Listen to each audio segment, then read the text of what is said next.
রাসূলুল্লাহ সাল্লাল্লাহু আলাইহি সাল্লাম বলেন, কেউ যদি তার জীবনে ইস্তেগফার আবশ্যক করে নেয়, কথার কথা আপনি হাঁটতেছেন ইস্তেগফার পড়েন, আপনি বাসে বসা ইস্তেগফার পড়েন, আপনি রাস্তা দিয়ে মসজিদে যাচ্ছেন তো ইস্তেগফার পড়েন, আপনি দোকানে বসা ইস্তেগফার পড়েন, আপনি সদাই কিনতেছেন আপনার জবানে ইস্তেগফার জারি আছে। মানে নবী বলেন, কেউ যদি তার জীবনে ইস্তেগফার পড়া আবশ্যক করে নেয়,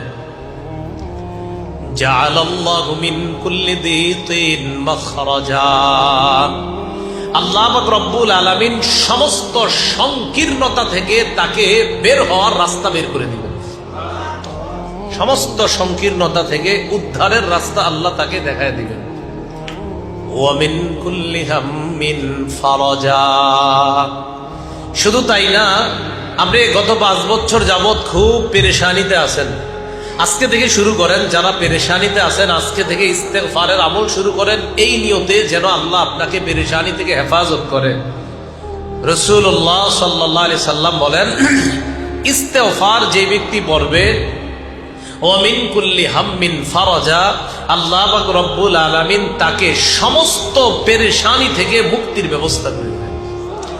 দেখেন, নবীজির এই কথাটা শুধু সুবহানাল্লাহ বলে সীমাবদ্ধ রাখবেন না, এটা বিশ্বাস করবেন যে আমার নবী বলছেন আস্তাগফিরুল্লাহ পড়লে পেরেশানি দূর হয়। আপনি হঠাৎ ঋণ হয়ে গিয়েছেন 20,000 50,000 টাকা, এটা একটা পেরেশানির বিষয়, ঋণ থাকাটা। আপনি ইস্তেগফার পড়া শুরু করেন, রাসূল বলছে অবশ্যই আল্লাহ আপনাকে এখান থেকে উত্তরণের রাস্তা ব্যবস্থা আল্লাহ করে দিবেন।